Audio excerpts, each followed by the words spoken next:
What's happening, everybody? Welcome to another episode here, the Side Guys Football Forum. I'm one of your co-hosts on the side, joined as always by my good friend, my good buddy, the other half of the Side Guys for the Tad the Side. And Tad, we're 5 days into the Major League Baseball season, and we already had a no-hitter. That's insane. I don't know if you saw that. I did. It was the Astros guy, right? Yeah, Ronel Blanco. No, I did see that. Hasn't there been some stat where no hitters have been skyrocketing over the last 20 years? I don't know about that, but there is some sort of weird trend that it's all the most recent ones have happened by the Astros. So it's you want to look into that, whatever you want, with all their scandals from previous years with the World Series, all that stuff. So it's I don't know, but you know what? Credit where it's due. They're no longer banging on trash cans. Now they're just banging on the bench, where they're just hitting that wood, and it's just one. Oh, okay, I got you now. It's just they're dirty, dirty cheaters, and screw the Astros.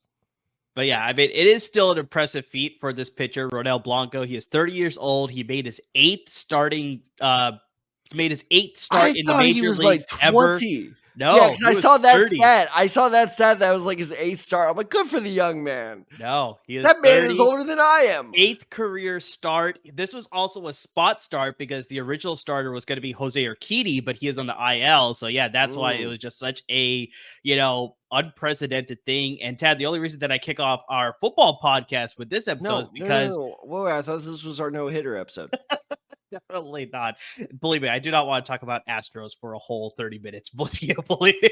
I will talk baseball with you, but not about the Astros specifically. So let's start Carlos Beltran, who's not even playing anymore. But the whole reason that I wanted to bring it up is because if you were, lucky enough to bet, no hits allowed on Underdog Fantasy's platform, you probably could have won yourself a good amount of money because, that probably was one of the, you probably would have got Tad, we talked about this with the chili pepper, you get the modifier on top of your pick there. So it's not just a normal pick. You get more on top of your additional picks that you're making, more of a quantifier to your money that you're betting there. So, this might have been one of them to get a spot start, like I said, by a guy who's only made his 8th career appearance. It was, like I said, starting for the original starter Jose Urquidy. So it's getting those, under 5.5 hits or whatever it was, that under was probably a 1.2, 1.5, who knows what it was. So you probably could have won a good amount of money. But guys, we're in the baseball season. The draft is happening in just a couple of weeks. The hockey playoffs are going to be starting in a couple of weeks.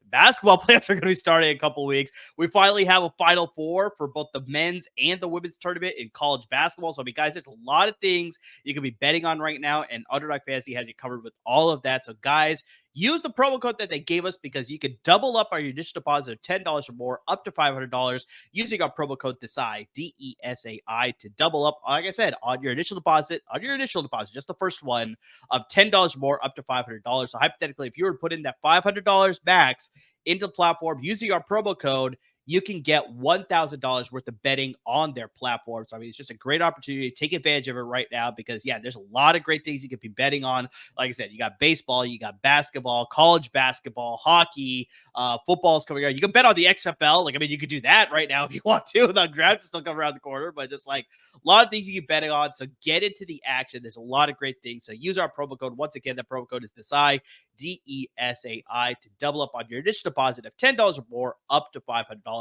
on the Underdog Fantasy platform. So, guys, a lot of great things you can be doing. So take advantage of the promo code right there.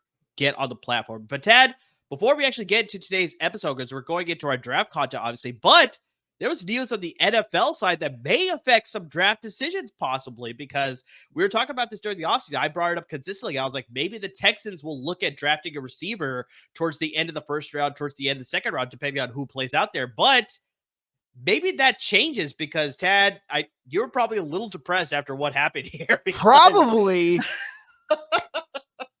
Okay, so yeah. wait. obviously, as the banner says, we're about to talk Stefon Diggs. I put in the LAFB chat, I left work sick because I was so upset by this trade. I'm not even joking. And Bird texted me. It was like, did you actually? I thought you might have left sick because you're actually sick, and then you're That's just fair. adding That's on fair. to that because that has happened to you before. So that's why I'm just like, are you okay? I just want to make sure. But then you're like, no, I just try to pile on the joke there. It's No, like, I but figured, I just that wanted to was make sure that you're not, that was the sick worst. That again. was the worst. So I don't check my phone at all during class. Like my students are not allowed on their phone, so therefore, in Saying it- terms of fairness, I'm not allowed on my phone. So I'm having a wonderful morning, except for one period, and they know who they are. And lunch comes. It's my one break of the afternoon. I'm like, okay, let's check the news. I'm like, oh, what the hell? And, yeah, just give your analysis already. I fucking hate this. So really quick, let's go into the compensation here. But yes, Stefon Diggs has been traded from the Buffalo Bills to the Houston Texans. Compensation that the Bills got is a 2025 second round pick. It's not even the Texans pick, is actually It's the Minnesota and Vikings a pick there. wonderful stroke of irony. And then on top of that, the Texans also get Stefon Diggs and a 2024 sixth round pick and a 2025 fifth round selection. So more is coming to the Texans, surprisingly, than the Bills in that sort of trade there. So that I thought was very interesting. But I mean, Tad, instant upgrade to that receiving department there for the Houston Texans. You give CJ Stroud another proven weapon in the offseason. They already traded for Joe Mixon. Nico Collins, unfortunately, Tank Dell unfortunately got hurt, but he was looking really good his rookie season. Nico Collins stepped up. They re-signed Dalton Schultz. I mean, just it's not good to be an AFC South fan right now, especially a Colts fan. So, I mean, let's quickly talk about this before we get to the actual content of today's episode. I mean, Tad, this is, like I said, for fantasy purposes, the Houston Texans seems to be a very good spot for drafting a lot of great pieces now. See, I talked about this before all these trades happened with Joe Mixon and now obviously Stefon Diggs. I was like, CJ Stroud, I think, could be a top five fantasy quarterback. Now with these moves, that's sort of like cements. It's sort of like, takes my hot take and makes it like a lukewarm take now because everybody's going to be talking about CJ Stroud being a top five fantasy quarterback this coming season here. But I mean, just like you look at that, I think Joe Mixon can have a good season. You obviously got Stefon Diggs being a very quality weapon for them. Tank Dell. I mean, I listed everybody out there, but I mean, just like, how do you feel about this? And then the Bills suddenly just got a lot weaker. And so I'm curious about your thoughts about Josh Allen and his fantasy status now heading into next year as well. Well, you just threw like 1,000 questions at me. I know. So let me try organize this. Want. So, well, first thing I'll say is I'll give it's a buffet. Just pick whatever you want. Yeah, I'll give another little anecdote, which made me think of this analysis, which was the teacher whose room is right next to me is a Houston Texan fan. He went to the University of Houston. There you go. He is very upset about the tournament. And he was so mad. But I asked him, like, do you see the Diggs news? And he was like, yeah. And he told me, I'm not even kidding. This was a follow-up. He goes, they have no excuse to miss the playoffs now. And they don't. True. They don't. Mm-hmm. And, this was a topic, what was it, 2 episodes ago, where had the Bears set expectations too high on Caleb Williams, right. Mm-hmm. I think that's a worthy conversation to have with the Texans. Now, the sophomore slump is a very real thing. It is. It's like where it's like, okay, we don't quite know how to game plan for this rookie guy. We're still figuring him out. Well, now teams have a whole season of tape to kind of plan around CJ Stroud. And now I'm kind of wondering, are expectations a little too high? Like you said, CJ Stroud is a top 5 fantasy quarterback. That means he has to beat out at least one legend at this point. And so I think the potential is absolutely there, but now I think they're reaching levels where it's like, oh, if you falter even a little bit, all of a sudden now it's an issue. And on top of that, and yes, I'm obviously biased when I say this, that's not a weak division. It's not like you're trouncing the NFC West or anything like that. The Colts are competitive. I'm not going to say they're good because that roster still has a lot of holes in it. The Jaguars are in the exact same situation where good, not great. Titans, good, not great. So it's a middle tier. I would say it's like an upper middle tier division. So I'm a little worried about CJ Stroud because look, even as an opposing fan, I gotta say that dude is so much fun to watch. I hope he's good.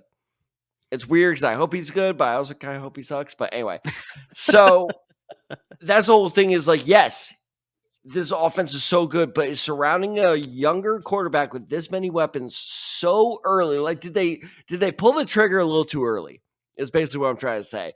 And I think there's a real talk there, is because now all of a sudden people are expecting the Houston Texans to be a potential Super Bowl favorite.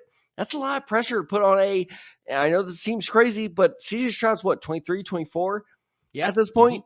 That's a lot of pressure for a young man. And I think he can live up to it. He did last year. But at the same time, now this is like an unprecedented amount of attention. This is probably the best Texans roster ever assembled. Yeah, I think that's safe to say. And, you speak about roster assembly here. Let's get to the other side of this coin here with the Buffalo Bills. And I mean, we'll go through this really quickly because we'll save a lot of this topic once we get to the offseason and we sort of get things shaken out for the draft and really see how teams shake out as far as fantasy outlook here. But just you look at the Bills now, and I mean, their wide receiver room has really depleted itself because, I mean, Stefon Diggs was obviously the star there. He is now gone. They signed Curtis Samuel in the offseason. I mean, I don't know if I trust him as a they're number one. basically the same player. I don't know if I trust him as a number one there. They both wore 14. They got Khalil Shakir. They signed Mac Hollins. Andy Isabella, who I'm a fan of, but he's not a guy that I Andy can Isabella's rely a on. Bill now? Wow. Yeah, I don't know if that's a guy I can rely on consistently.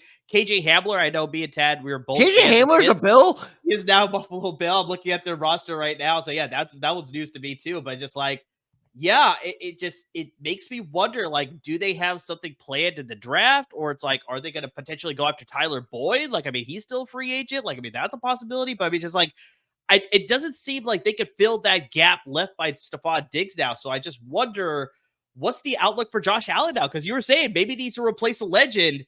Is that legend Josh Allen now? Possibly. I think that this is a similar move. It's just not getting the same attention because it's not a first round pick as what the Vikings did, where it's like, okay, we can't quite trade up for like the big time assets. Let's just trade up for a still enticing asset, which for the Vikings is a late first round pick. For the Bills is now a fairly good second round pick. And let's try to trade up for someone. So I think what the Bills game plan is going to be is let's sit back. Let's see whether it's Brian Thomas, whether it's Xavier Worthy, but perhaps. I think the Bills will be a team that will trade up for a receiver in just a couple weeks. And the Bills also have a good history of being pretty aggressive in the draft in terms of trading up. So it would not shock me whatsoever if at number how about this? If at number 9 all of a sudden we see that Chicago switch to a Buffalo. We're all like, okay, like that's interesting. That would not shock me in the least because, Buffalo realizes their window is tight. I'm not saying it's closing, but they basically have a stick propping up the window at this point. And so it's like, you got to remedy that situation right away. You can't do what the Chargers are doing where it's like, we have a quarterback. What else you got? Nothing. And it's just like, you can't, like Buffalo can't do that. So it's going to be interesting. But one more thing about the actual trade I want to discuss with you, because I believe it was Chauncey that mentioned this. Might have been Carrie that mentioned this in the Slack. I have not been able to fact check him. But apparently Buffalo is also still shouldering most of his salary. Yeah, I think Carrie brought that up. So yeah, I'm curious about that too. I haven't really looked into it that much either. Like I said, if true, that makes so much more sense because I saw just how much draft capital went Houston's way as well with this. And yes, it's just a bunch of mid-round picks, but I'm like, all right, hold on. You get rid of your second best player. Yeah. And then you send them more picks than they send back. What the hell is going on there? And that makes a whole lot of sense of just like, look, like just get this guy offer. But I have to imagine, and I usually avoid this term, but like I have to imagine that dude is a locker room cancer. There's no way you do not pull off this trade if most of your team is just like, get rid of him now. No, it's very true. It's very true. So yeah, it's interesting to see this sort of move happening here. It's affecting two franchises now. One's trending in the right direction. One's, we also talked about, the Bills making a lot of sacrifices on their defense where they cut Tre'Davious White. They let Jordan Poyer go. They didn't re-sign Micah Hyde. So it's just like, this team's going to look a lot different. So it's like, I'm curious how competitive they're going to be, but that's definitely going to affect the fantasy aspects. But like I said, we'll dive into that further once we actually get to the offseason. But you got any final thoughts here? Well, I want to hear your final thoughts. Grade it from the Bills side, grade it from the Texans side. Texas side, I still see it as a very strong move. So I see it like a B plus. Like, I mean, it's a very Oh, strong wow. move. You just wonder about, just like you said, just the locker room aspect. Like, is there a reason why he was shipped off from 2 teams now with the production that he was providing? So, I mean, that's a very valid point. So I'm curious about that, but he's still a very, he's an instant playmaker. So, I mean, you add that to a very good offense there with CJ Stroud. I like it. So, yeah, I'm going to go with B plus there with the Bills, though. Like I said, I'm not quite sure what they're doing. If they're going to replace him with the rookie, then, I mean, I could see that there. They want to get cheaper, obviously, but just like, you have a proven commodity at Diggs, but just like you wonder about just that locker room think about whether that was the real reason why they shipped him off. But I see it for the Bills. It's just like maybe a D. I think it's just like, I would go F. It wasn't that bad, but just like, it's very questionable to see just how they're going to change and how they're going to stay competitive in a very surprisingly tough AFC East. I think I'm close to you. I would give it an A minus for the Texans. Okay, that's It's fair. like I was considering that. it's like minimal risk. There's some definite risk there, but I think that, like you said, they just built up, and especially D'Amico Ryans as a head coach. I feel like he has he's a kind of a player's coach type of guy that he can, if that is an issue in the locker room with Diggs, of like he can get that under control where other coaches haven't been able to do so. True. I agree with. I think D with the Bills is good. It just feels like something else is going on there. And plus, like I said, you gave up a lot of draft capital. Yeah. And it feels weird. I don't know. It kind of reminds me of what we're talking about with going, again, back to our quarterback episode where I said, if I was the Bears, I would have held on Justin Fields and waited until someone goes down next season. And then all of a sudden you're like, Justin Fields. And if you're the Bills, fine, put up with the bullshit for an extra couple months. And then all of a sudden when a star wide receiver goes down, let's say like let's say the Steelers, all of a sudden are competing with Russell Wilson or I almost said Kenny Pickett, RIP. Russell Wilson or Justin Fields. And they're like, oh shit. Like, I think Pickens is gone now. But one of the other receivers steps up and it's like, Stefon Diggs. And all the Steelers are sitting at like, the 20s. I was like, fine, here you go. Like, take capital. It just seems weird that these teams, I feel like it's almost like Madden where things get boring and they're just like, we got to move. You want to move them? Let's move them. It's just like, no, just wait until your optimal opportunity. And I feel like they didn't do that. That's fair. But you can also look at it this way where it's like we have a deep wide receiver class, which we're going to go into in our next episode, in a later episode later this week. And so maybe they felt like they need to sort of get as much as they can now because after the draft happens, a lot of people will fill out their receiver room with a lot of these, quality wide receivers. Then it's like the value absolutely tanks after that. So then you have to wait, like you said, until the season goes and you get close to the trade deadline. So maybe they don't want to deal with all the headache that they shipped them off now. But just, in case you missed it, Stefon Diggs is now a member of the Houston Texans, no longer with the Buffalo Bills. Damn it! Very curious to see how this all plays out. We'll dive into all of that once we get to the offseason. But we're going to talk about in today's episode, Tad, we're going to talk about Stefon Diggs went to Maryland. It's not really like, a big football school. 5-star prospects that went to Maryland. Exactly. Yeah. So, just here's a situation where we're going to talk about some small school prospects in today's episode. Because, we got guys like, Tad, Khalil Mack. Where did he go to school? Buffalo. Exactly. So not a big school. You got Cooper Kupp. Where did he go to school? Eastern Washington. Exactly. Definitely not a big school. And then one of our favorites from a couple of years ago, Quinn Miners. Where did he go to school? Oh God. Was it which Dakota was it? It's not a Dakota. So you're definitely Is it wrong. not Dakota? I thought he was a Bison. No, he went to Wisconsin Whitewater. Oh, that's 3 school. Damn it.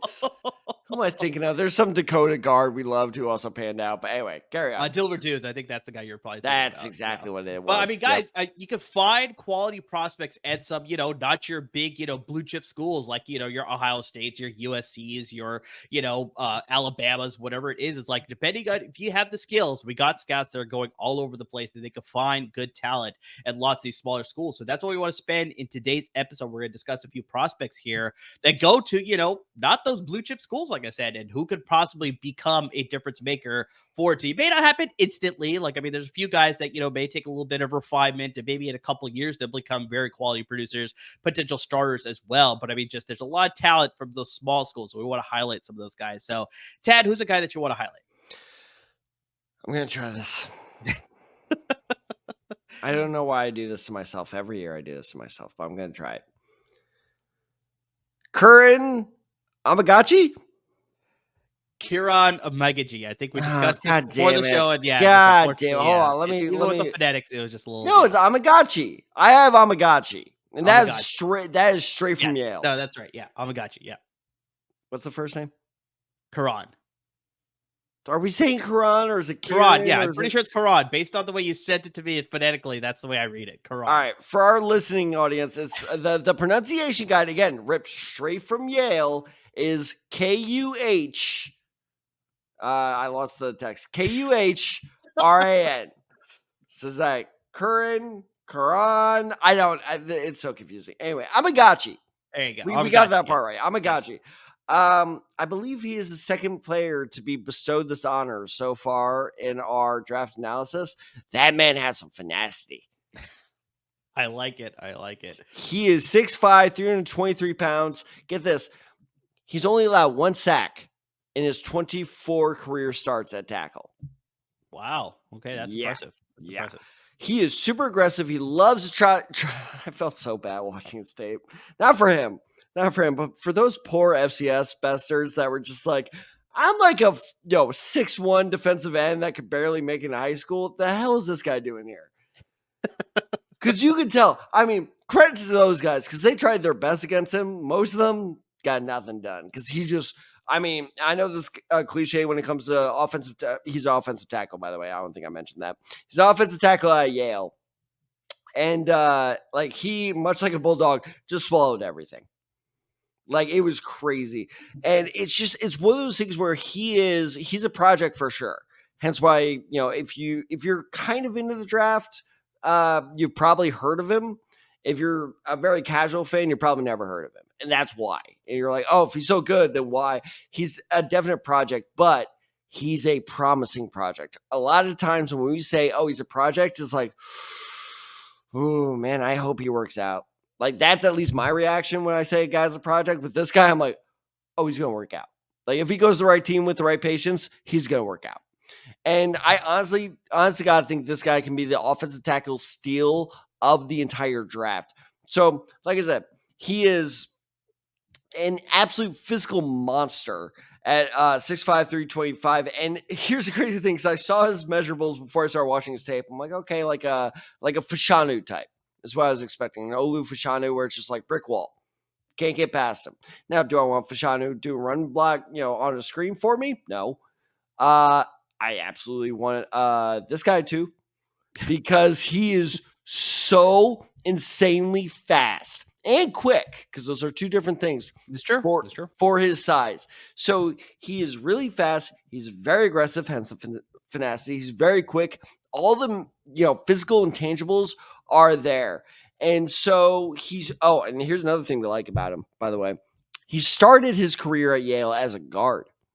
So he played for a year as a guard at Yale, and then he kicked it to tackle. So he has that versatility. Okay, because a lot of these guys, you kick them to guard for a bit. They kind of adapt. Honestly, that was the Cowboys playing for Tyler Smith, and now he's so good at guard. They're like, shit, do we just give him a guard? And we'll see how that works out for the Cowboys, because they're kind of having that debate right now.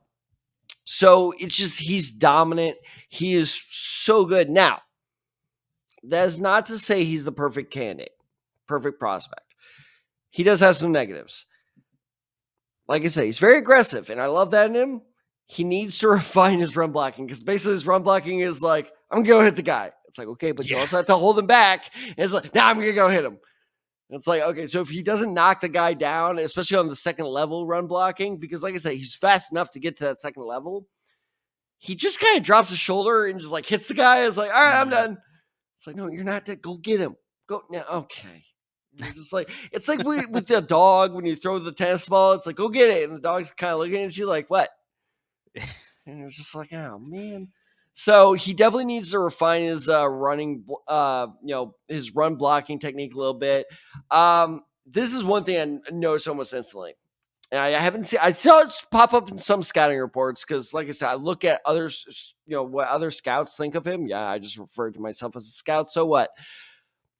There's a funny thing that's going to be very hard for our podcast listeners, but I'm going to try my best and also make it like audio funny, is he'll come off the snap very well. And he'll be blocking. Even if it's a smaller guy, here's what will happen. Is because he doesn't control his center of gravity, the center of his body, very well. All of a sudden, this will happen. Is he doesn't get beat, but all of a sudden, oh my God. Oh my God. It's like he's playing limbo. Yeah. He gets like bent back. His upper body gets bent back so far because he doesn't know where to place his hands. He doesn't know the proper way to kind of, spread, like, distribute the weight evenly. Mm-hmm. Mm-hmm. And like, that's not a problem when you're playing FCS guys, but RIP to his career. Could you imagine that going against Aaron Donald? Aaron Donald would have a field day with that Would have guy. feasted on that. Yeah. Oh Mm-hmm. my goodness. So he's got to work on that. On top of that, and this is a big one. He's coming off a season-ending quad injury that required surgery. I've never heard of a quad injury requiring surgery, by the way. So he didn't run he didn't run any drills at the combine, which is really unfortunate because I think his 40 time would have skyrocketed. That's true. His draft stock. So there's a little concern there. From all reports, he's okay, but still that hurts his draft stock a little bit. But overall, like I said before, I think that this guy is the biggest offensive tackle, maybe the biggest offensive line sleeper of this year. You mentioned Quinn Miners. You and I both fell in love with him. I don't know if you've had the chance to watch any of his tape yet, but I think once you do, you will agree with me. This guy's an absolute monster. He could be a real sleeper. And I found, last thing I'll say, I promise, because I know I've been talking for about 5 minutes now. I also need a breath. There you go. Interesting team fit, the Cleveland Browns. Because like I said, he's a project. He is a project. He's going to need a year or two to get used to the NFL and get used to, like, okay, this is how you develop technique and everything else. And on top of that, he's going to need good coaching. How about this? Jedrick Wills, who I doubted, but is very good. He's heading into the final year of his rookie contract. On top of that, Jack Conklin will be in his 30s after next year. He's already in his 30s, but obviously getting older. And if the Browns cut him before next June, they save $9 million. So the Browns have 2 massive holes at tackle. You draft a potential successor now in the 2nd, 3rd, 4th round. All of a sudden, that solves one of 2 problems. So I think Browns, a run-heavy team that needs athletic tackles, perfect fit. Yeah, I haven't gone heavy into the offensive line just yet. So, I mean, I'm very surface level, but I do remember bringing up this guy before the season started. We were talking about some guys that could potentially improve their stock as the season went along. I remember bringing up Amegadjie during that time because I watched some of his tape during that time. And I was like, I very much everything that you said. There was just a lot of things that I liked, but definitely I wanted to see how the season progressed to see whether he could clean up some of the things that you mentioned that were negatives right now. Fortunately, I haven't got to the tape again to see some of those things as far as like, has he cleaned up some of these things? Is it just really still that raw aspect? It's a lot of the same. It's a lot. Yeah, so I don't doubt it. And just everything that you listed out, I remember seeing the initial time when I watched tape of him. And so exactly that's what you want, though, in a project sort of where it's like, if there's a lot of it that you like, and it's just a few things where you just had to correct a little bit, that's exactly the type of pick that you want to make in like the 3rd round or 4th round, as far as a guy that you could draft and add to your offensive line as a good depth piece. Maybe use him in certain situations as a swing lineman, like you said, where if he started at guard and he could play tackle, that's exactly the type of guy that you want as a swing lineman, eventually develops into a starter. So yeah, Cleveland's a great spot for it, but I could see if you're talking about the speed, I can also see some zone running schemes as well, where it's like, look at like LA with the Rams, maybe they could use some depth obviously there. You look at San Francisco, they have some offensive line issues. They could probably use some depth pieces there too. We're talking about Houston earlier. I mean, they could probably use some depth at their offensive line, develop into a good starter there too. So lots of teams get to use some swing linemen that could develop into potential starters. And yeah, this guy can sort of fit that mold. So yeah, I liked what I remember seeing from him. I'll dive a little bit further as we go along here, but yeah, excellent pick for sure. I'm going to go to a position that I think a lot of people have a little bit more familiarity with, especially as far as depth, where it's like you look at offensive linemen, it's like, some of the top guys, but maybe not as much as the other guys, like you said. I'm going to talk about the receivers because we're already talking about the receiver class being very deep. I can bring up a guy that probably a lot of people already know, but he does still go to small school. Maybe not enough people have already seen his tape to see what this guy can do. And that's Malachi Corley, the wide receiver out of Western.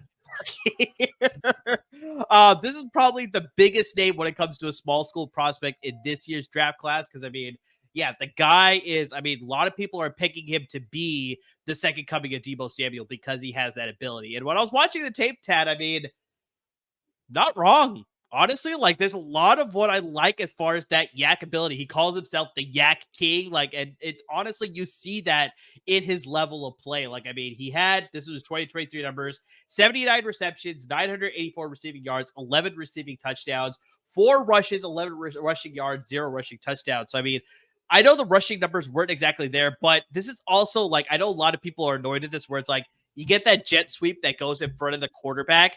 They count that as a pass. So it's like, Yeah. kind of run, kind of, but they're calling it a pass. So it's like, I bet you a lot of those, even though there was reception, they're more like runs. And so you saw Western Kentucky do a lot of that with him specifically. I think just the biggest thing that you see with him is that he's built like a running back, very similar to, like we said, where you talk about Deebo Samuel, where it's just like once he has the ball in his hands, he is tough to bring down. He is consistently moving the pile with his strong legs and strong motor. And that's exactly what you see with Malachi Corley as well, where it's just like he catches the ball.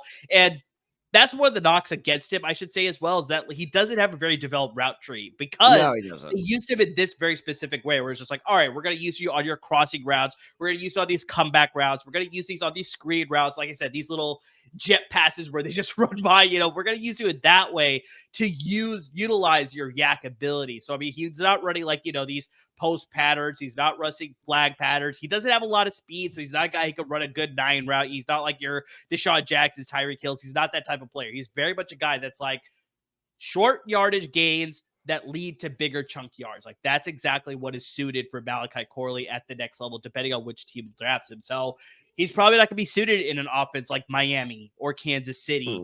These teams that sort of like to air it out. So it's just like, that's not suited for him. He's more suited in this like West Coast run first based offenses because he has that ability. Because I mean, like I said, in his sort of like niche, like I said, the comeback routes, the crosser routes, like the screen routes, it's like he creates good separation. So it's like automatically he's getting good separation for the defender. He can develop more of the route tree as soon as he continues to go on, but instantly he could become a very dependable piece on your offense because he's just naturally so good at what he's known to do. And that's just catching the ball, making good runs, breaking arm tackles, and really just separating himself to be a good guy to catch the ball and make a play with the ball in his hand. So, I mean, honestly, you could probably use him in the return game as well because he has that ability. There's a lot of times where I saw him be very shifty with the, defenders coming up and, making some quick juke moves to move into the second level of the defense and get more yards that way. So, I mean, there's a lot to like him, but just like I said, you need to make sure that you're using him correctly because, like I said, he is not a all-around receiver. He's very good at this one skill. Can he develop those skills? Of course he can, but instantly when you're drafting him into an offense,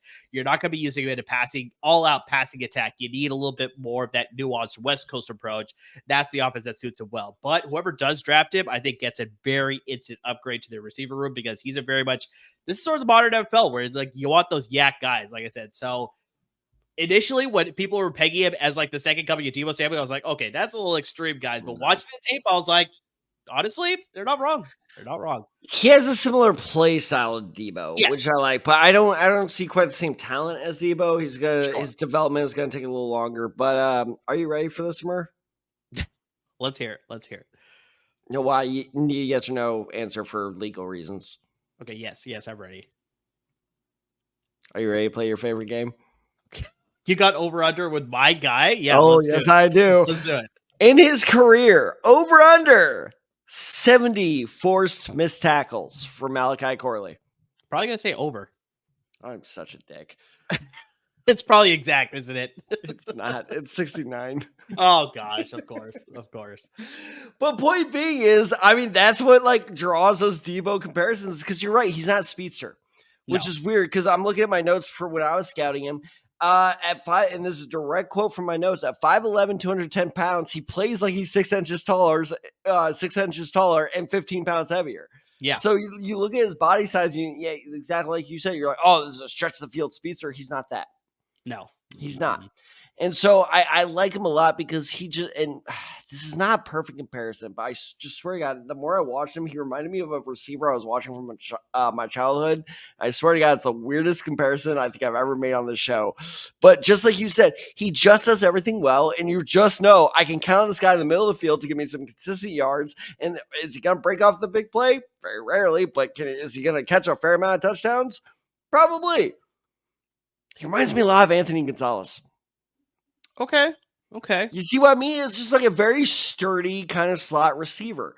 That Peyton Manning, he would always air it out to Marvin Harrison Jr., Reggie Wayne, but when those guys got covered, Gonzalez was there, man. Like he was a very underrated, like dependable weapon for Manning. And it just, I really think he's a better player. I don't know why all of a sudden this is turning Anthony Gonzalez praise, but it's just one of those things where you had that kind of like stocky inside receiver. That's a very good, useful, dependable tool to have. And how about this for an interesting team fit? Sounds like the Eagles could really use a good kind of weapon like that. I know Quiz Watkins is good. I'm not going to take anything away from him, but I think you made a face. Did I say that right? No, you said it right. Just, is he that good? I don't know. That's what I mean, though. Is like you could use an upgrade on the inside. Yes, you can. Yes, you can. And so, I mean, just imagine that. Devonta Smith, A.J. Brown, Malachi Corley. Yeah, I like it a lot. I like it a lot. Woo, that could be dirty. So, no, I absolutely love Corley. Like I said, I was going to pick him. And then, of course, you got your picks at first. I'm like, damn it. Because, no, he's a ton of fun. And it's going to be interesting. I haven't seen his – how did he do at the Combine? I don't have his combine numbers, but I remember him going through the position drills and it looked pretty good. But like I said, I'm pretty sure the 40 times probably nothing that's going to, and that's funny you should say that. Out to you sort of thing, but it's just like, yeah, I'm pretty sure, like, like I said, going through the combine drills, it looked very comfortable. It looked very smooth and all that stuff. But I'm pretty sure his 40 number was probably not that great. Because I scouted him before the Combine, and my last note on him is if he can post a half decent 40 time, I think he'll do well enough to cement himself as a second rounder. But yeah, if he didn't, obviously, since you don't know, I don't know, not that great. So it's just one of those things. I think he's a weird tweener type of thing where it's like people expect him, like scouts look at him and it's like, oh, like you said, it's Miami Dolphins kind of stretch the field guy, and they're like, oh no, he's not. And it just kind of throws him off, and I'm wondering if that kind of hurts his draft stock a little bit, which isn't fair because it's just, and that's the whole thing with a lot of these small school guys of like you put him in a Tennessee uniform, I promise you, he is instantly in that second round discussion, no matter what he does. No, you're right. You're absolutely right. So, trying to find his numbers here really quick as far as his 40-yard time. We got here, maybe he didn't run his 40. Maybe that's the big thing. A lot of guys, I mean, we talked about this on the podcast. Yeah, I don't think he ran it because I think I would have remembered that. But yeah, I'm looking at the NFL.com, looking at the combine tracker, and it's not listed here. So I don't think he ran the 40. See, and this goes into a previous episode we were talking about where the pendulum, like, I'm okay with the pendulum swinging back towards, maybe I don't need to run these drills. I'm okay with that, but I feel like it's swinging way too much to the other side where it's like all these guys are all of a sudden like, nah, I'm not going to run that. You probably should. Yeah, because if he ran like a 4.4, oh my god, like he would have been in the discussion among the like AD Mitchells or the Xavier Worthies. It's like it wouldn't shock me Malachi Corley had he had a good combine if he snuck into the first round. That's fair. I think I like him as a end of the second round pick as of right now. I haven't graded as mid second, but tomato. How the fuck did I screw that up? I don't know. But yeah, I think he's got a very good skill set that NFL offenses will like. So even with, like I said, the slower speed, probably not having the greatest 40, that's not going to hurt him too much. Like I said, everything else that he does pretty well. I think that's what is going to get him drafted in that second round. Maybe early third at the latest. But yeah, he's definitely going to be a day 2 pick. I can see that for sure. He's going to be a Patriot, isn't he? Possibility. All right, Ty, let's move on to some other prospects. You got another prospect for me at a small school specifically. So I'm blanking on his name now because I took these notes a couple days ago. Torrey Horton, the wide receiver out of Colorado State. I hate you. Okay. I was so excited to discuss this guy. I talked about him last August. I'm like, all right, he's in the draft now. Let's talk about him because he's a very good receiver, very good, yak ability, very good deep threat. And then I looked him up, and he's going back to school. Yeah, I remember you texted me this guy, and I was like, "Who is this guy?" Like, I never even heard of him. I was like, either that's a very good pick by you, or you spelled his name wrong or something. Which you're not, definitely you are victim of doing many a time. Oh yeah, sure. That's fair. And then as soon as you looked it up, you're like, "Nope, you went back to school." I was like, that makes so much more sense. It was so funny too because I googled his name, so I took all my notes on him. I'm like, perfect. There was like one thing I needed to find out about him, so I typed in his name, and it just goes. And this is when I knew it was trouble. It was an article from Colorado State saying, Torrey Horton on his big news. And I was like, oh, son of a bitch. Yeah. And I clicked on it, and his thing was like the NFL is not going anywhere. You can only enjoy college so much. I'm like, dude, get that back. Come on, man. But anyway, but we do have him marked out for a senior to watch for the Senior Bowl next year. We do have him marked out. 2025's draft. Yep. So anyway, fuck that guy. So I had to change. I will not take it easy. That man required me to do so much extra research. I really struggled because I was looking. This is not a good year for small school prospects. I will say that there's not like that one There are guy. a lot more the bigger schools for sure compared to the smaller school prospects. I mean, there were some guys that we've talked about in previous episodes. That's why we're not discussing it today. Like we both love Isaiah Davis, but we were going to discuss in today's episode. We brought up Dylan Laube, the running back out of New Hampshire before. I love Christian Hayes. Christian Haynes, you brought up before, the offensive lineman out of Connecticut. So I mean, there are some guys, for sure. But we're like, we want to bring some attention to some other guys that we have discussed on the podcast already. So that's probably what made it a little bit more difficult for sure. Yeah. So I was looking around and, there's a tight end at Colorado State I really liked. I watched your boy at Tulane, Jaquan. What was his last name? Jaquan Jackson. Yeah, I was a huge fan of his. So I wouldn't mind him. I don't really like him. To be honest, I'll be another debate. All right, I mean, I see the promise there, but I was like, I'm trying to remember. There was some other guy I was like, oh, I'm really going to like him. And then I watched him. I was like, damn it. Because I was just like, no, he's not good. And then this guy I watched, because I saw, I forgot what site it was, but it was a full 7-round mock I was reading. And it was like the third mock I read that day because I was very bored at work. God, I hope my principal doesn't watch this show. And I kept seeing this guy's name pop up in like the 3rd to 4th round range. And I'm like, who is this guy? And it's Mohamed Kamara, the edge rusher out of Colorado State. So Tori's teammate. And I did look it up. He is not related to Alvin. I think they spelled their last names differently, right? If I remember correctly. I mean, this is a big if, but if I did my research correctly, no, it's spelled the same, which is what made me think of it. That could be my mistake. I'm not 100% on that one, but. So he's 6'1", 248 pounds. That's his combine weight. And at first when I saw those measurables, that's why I kind of ignored him up till this point when I started getting desperate. I was like, fine, let's look at this guy. And he plays much, much differently than that. And like, I hate this cliche, but there's just no better way to say it. This dude's motor is absolutely insane. It's like, he has no quit in him. And you can tell from a lot of his sacks, and I'll touch on that in a bit, is like, the quarterback thinks he's good because he rolled out and went to the other side of the field. He's like, all right, that dude quit. And then he just comes out of nowhere and sacks him. He's like, I ran away from you like 20 yards ago. What happened? And that's the kind of thing I love to see in a project because he is a project. So, and by the way, this guy, first off, that explains a lot of reasons why in all these mocks he's in the 3rd and 4th round. Because this man, Kamara, had quite the combine.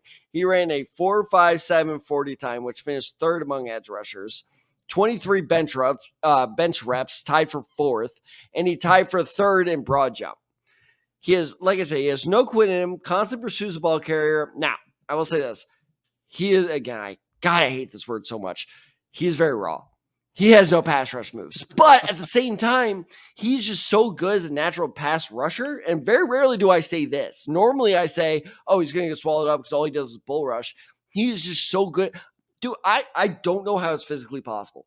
I want to have this type of core strength. I never will, but I want to. Is where like he bull rushes, but he utilizes his angles in such a way that he's almost like, at some point, he's almost lateral with the ground. And that's the difference, is he doesn't rely on his power because he doesn't have that natural power to overcome. He's 6'1". So if he tries to like overpower offensive tackles, even at the college level, it's not going to work. So he understands how to utilize kind of like that, those angles and everything to bull rush. What was that move again? For our listening audience, I love it. I'm basically, without putting the fin over my head, I'm basically doing like the shark. I'm basically like doing that joke. That's like a very snake move. It was exactly. I think we just came up with this nickname, the snake. There we go. The snake. All right. But and he's got to get better against the run because, as always, if you go this low, it's very hard when the running back runs past this side of your body. Also, the shift directions back, so he can't get absolutely butchered in the run game. Like I said, there's lots of work there, but it's funny because I kept watching him, and I swear to God, this is true. I swear to God. I was like, he reminds me of a certain player, and you are going to crack up when you hear this comparison because it is yet another should be Hall of Famer. Oh, no. Is not a Hall of Famer, but he damn well should be. And I just kept watching. I'm like, God, he reminds me so much of him. And I looked up this Hall of Famer's measurables. So, like I said, Kamara came in at 6'1", 248. I looked at this Hall of Famer's measurables. He is 6'2", 245 for most of his career. And I'm like, that explains a lot because they had that same type of play style where it's like, as long as you don't quit, as long as you have that like killer instinct, you can make it work. He reminds me a lot of Robert Mathis. Robert Mathis. Okay. I'm telling you, as a Colts fan, I grew up watching Robert Mathis. If he developed a spin move, I would have said Dwight Freeney. And you got to also remember, where did Robert Mathis go to school? Do you remember? Do you know that? Now what? I have no idea. If you did, I would be so impressed. Alabama A&M. Yeah. Yeah, you got me on that one. Never would have guessed that one. These undersized, no-quit speed rushers, they got a lot of promise to him. So I actually really, really like Kamara as a mid-rounder. If he goes second round, I hate that pick. He should not be going second round. But if like the Colts, oh my God, that actually may be the first edge rusher the Colts take in about 5 years. I'm actually excited for. Like if they get him in like the third, fourth, oh my God, if he slips to the fifth and he goes to your goddamn Niners, I'm going to kill someone.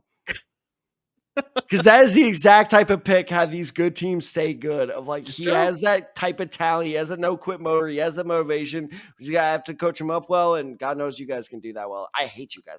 That's so gonna happen. I just wish that into existence. We'll see what happens, but yeah, I have yet to get into the defensive side of the ball. Like, there's a lot of scouting that I have to do. On the tell me you side. Haven't gotten to the Colorado State edge rusher. I haven't got to the Colorado State edge rusher just yet because I was focusing on a different small school edge rusher. I think that's probably the difference here is that I was focusing on a guy from Western Michigan. Go Mustangs. So I was looking at another name that kept popping up. I'm like, who the hell is this guy? Yeah, Marshawn Nealon. He was invited to the combine, and he looked very good at the combine as to why I ended up looking at his tape and watching him a little bit more because there's a lot of things I like when he's going through the position drills.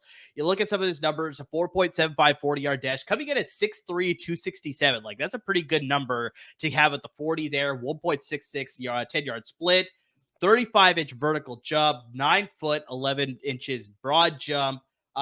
21 bench presses, so not that strong, but honestly, I think probably that's one of the big things that you're sort of talking about with Kamara here is just like, there's a lot that he needs to work on. I think he took advantage of definitely playing at a smaller division at a smaller school because, yeah, definitely when he was going against opposing offensive linemen, where you have to remind me, which division is conference, I guess, is Western Michigan in? I think they're MAC. I think they're is it the MAC? That sounds right. I'm pretty sure they're the MAC. Okay.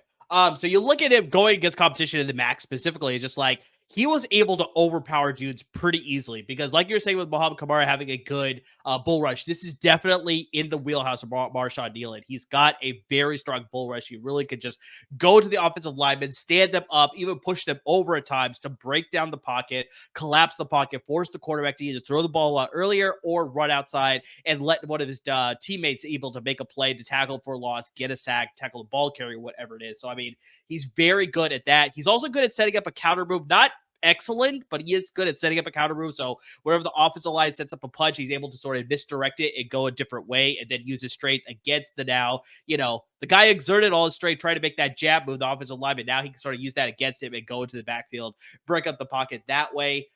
Very good agility, like you're talking about with Kamara, where he's got that good bend, good speed. You're talking about actually with Kiran Amegadjie. Very fast for a player of his size. Like, you look at him on tape and you're just like, this guy should not be moving this fast. Isn't that the best feeling is when you start your tape and you're like, okay, massive motherfucker. Okay. Yeah. Oh my God. Just like, yeah, like, I mean, just a relentless pursuit. Because, I mean, there's times where he collapses in the pocket and the quarterback escapes to the backside to break out of the pocket, right? And he's going in pursuit to catch up to the quarterback. He doesn't make the play, but I mean, he's making the quarterback second think as far as like, okay, can I run for the first down? Or is this guy going to tackle me and get a tackle for loss? Or do I need to throw it away? So, I mean, he's got that very deceptive speed, especially for a guy of his size. The biggest thing is just that, like I said, he's very reliant on his bull rush and his strength.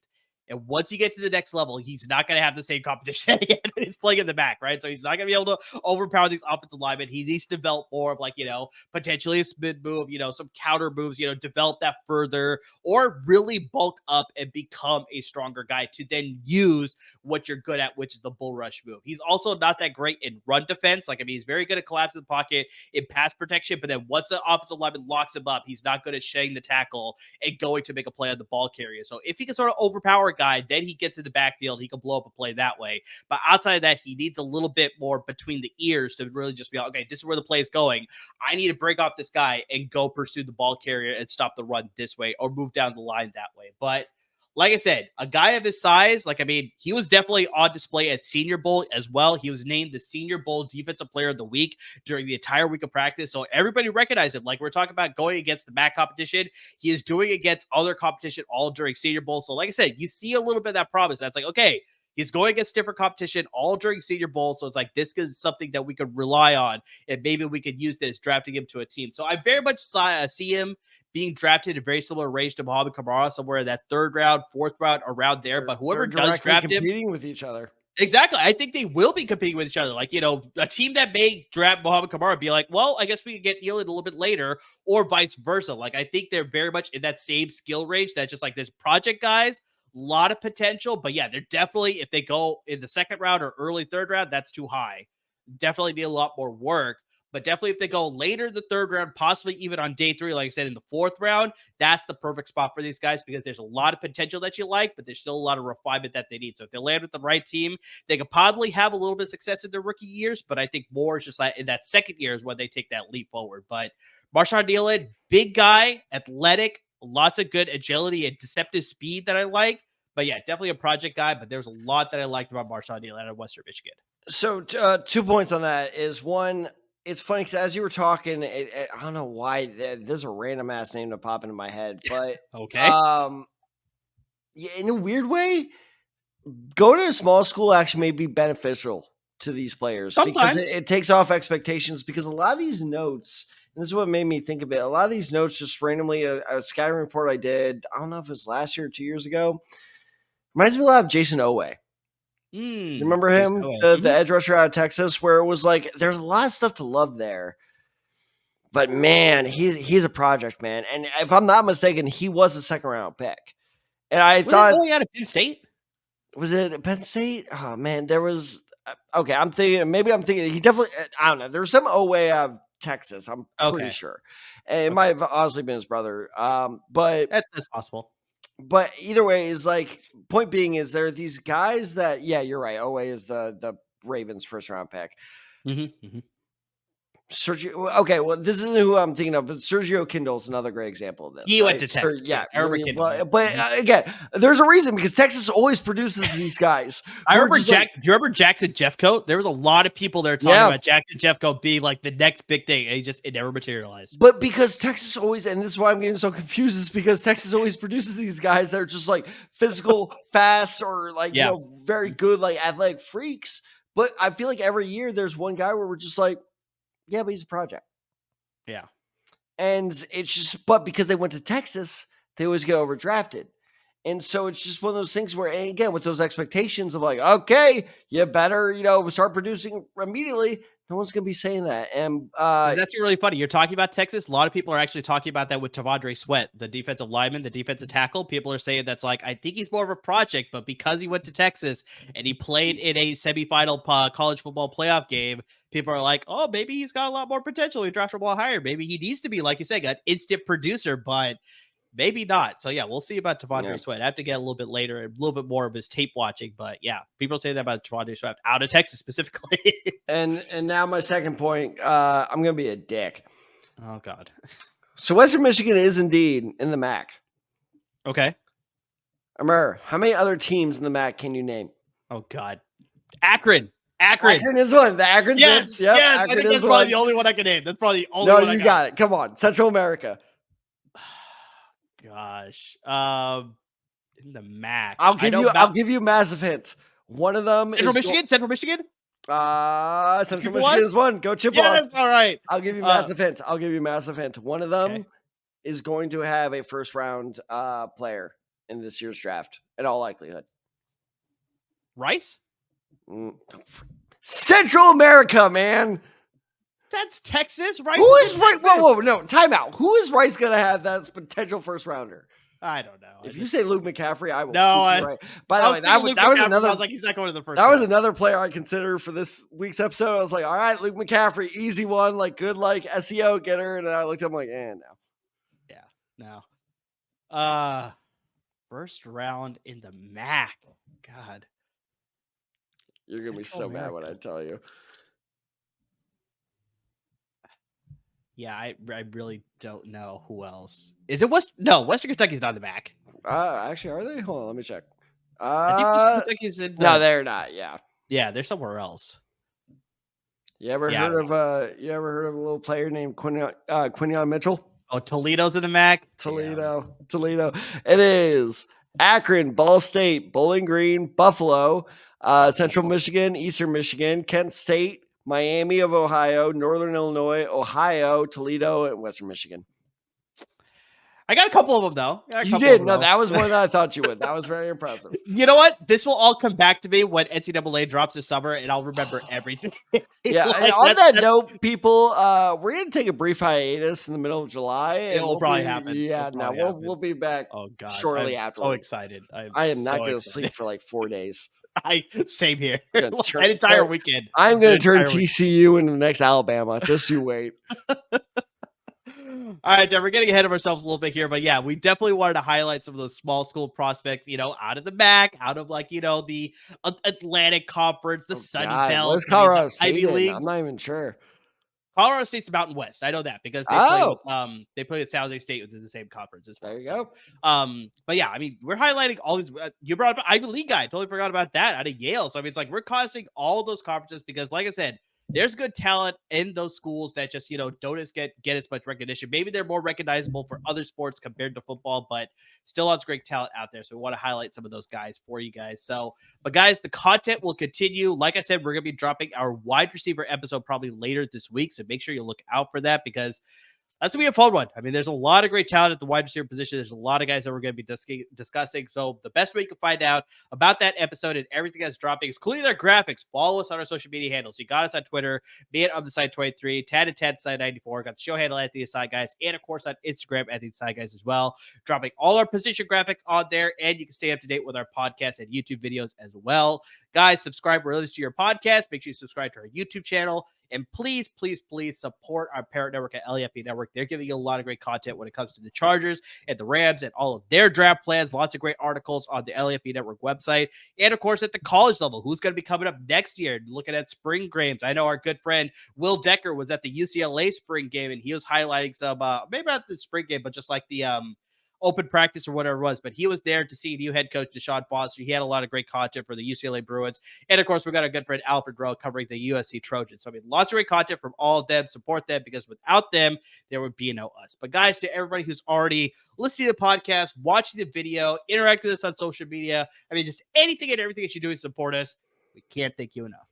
And like Amir said, I mean, I truly think wide receiver is the hardest position to grade during this draft. So there's no way we can, it's going to be so hard. And there's no way we can fit everything into that one episode. So keep tuning in because we are T-minus less than 1 month. I'm not going to do the math.